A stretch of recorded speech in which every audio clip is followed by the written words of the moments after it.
But one of the things that Martin said, he basically was saying that management has some financial insight, but little technological understanding, and therefore they fail to acknowledge the challenges facing the maritime world today.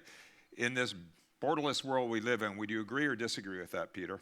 I disagree with that. I mean, the changes are already happening. I mean, you have to look at the cultures that if you're in industrial shipping, you're inside someone's logistics chain, you're already working and collaborating inside of that.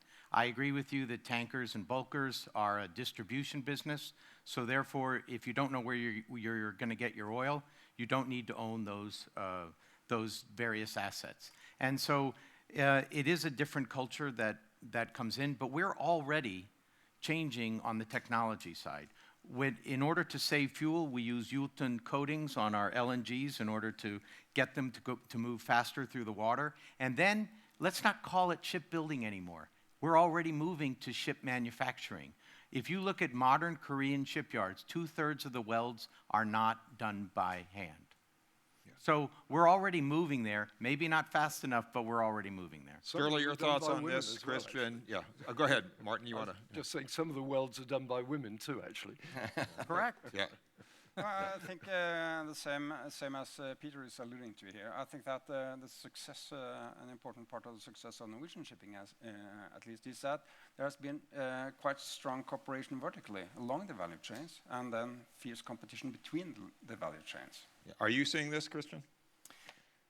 Yeah, but let me just go back to technology. Yeah. I think I no longer go to my tailor to get the new suit.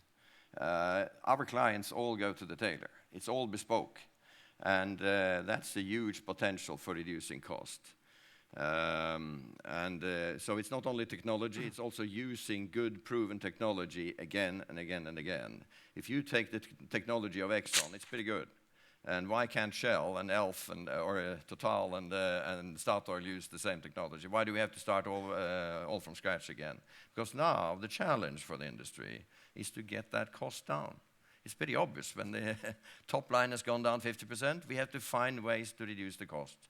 And number one is using the technology uniformly in large extent. And number two is to have a process of cooperation which is beyond what we see today. What was interesting, though, I think, Peter, in your presentation was, and you've gone from 2 to 12 billion, which is a huge, jump in terms of revenues, was how you are partnering, globally to get that technology, and then that helps drive greater efficiencies and therefore new types of revenue. Yeah, but to go to Christian's point, the industry is already changing. At $100 oil, everyone, I agree with you, Christian, wanted new and bespoke type of FPSOs. We had our oldest FPSO, 1986, the Petrol 1, that launched our business. It came off and it was in a fjord here. But at $60 oil, suddenly people wanted it.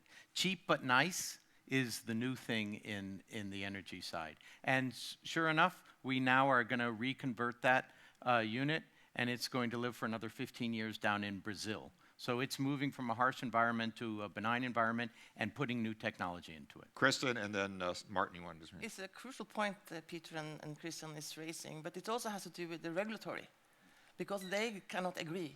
So the regulatory bodies require different Mercedes solutions for everything from bits and pieces to the whole ship. So unless you really have a soberness in what you need, you will not be able to drive the cost. But I think this environment we have now has to last for a while. So we see it really, and then we can have a real cost reduction. Yeah, I mean, I agree with Kristen. I disagree with Peter quite profoundly, and I'm not so sure about where I stand with Christian. But what I'm arguing is that we are not changing because we're taking the problems piecemeal. Of course, everybody's got their jobs list. I'm sure Peter goes in every day, he's got his list of how he's going to cut his costs. But 50 years ago, when you started North Shipping, you didn't have the capacity to know everything that was going on every ship at every moment of the day. And you didn't have computer systems that could monitor the smallest failure in an oil pump. And you didn't have the ability to build expert practice into those systems and to get it reported back real time. And these are things, this is a capability to bring together the management of that fleet of assets. And really what I'm saying is if you're going to put $12 billion of investment on the water, are you spending the right amount of resources on the information management and the management who will manage those assets? And I don't think we do. I think we're gambling with them. We're not in the bulk shipping, of course. Yeah, but you're not changing the regulatory environment that Kristen said. If we throw more technology on our ships and we still have to staff them up with 26 people, there is no capital hasn't replaced labor.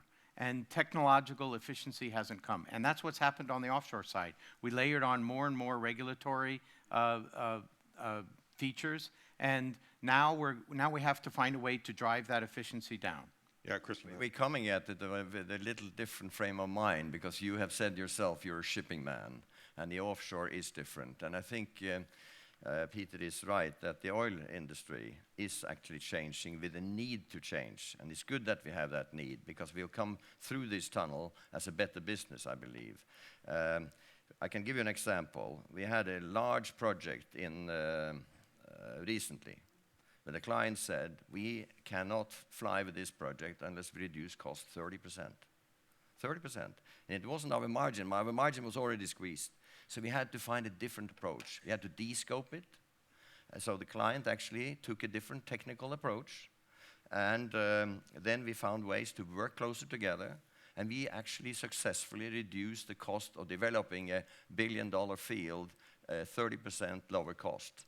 That is actually working smarter, because this change did not reduce the production of the field.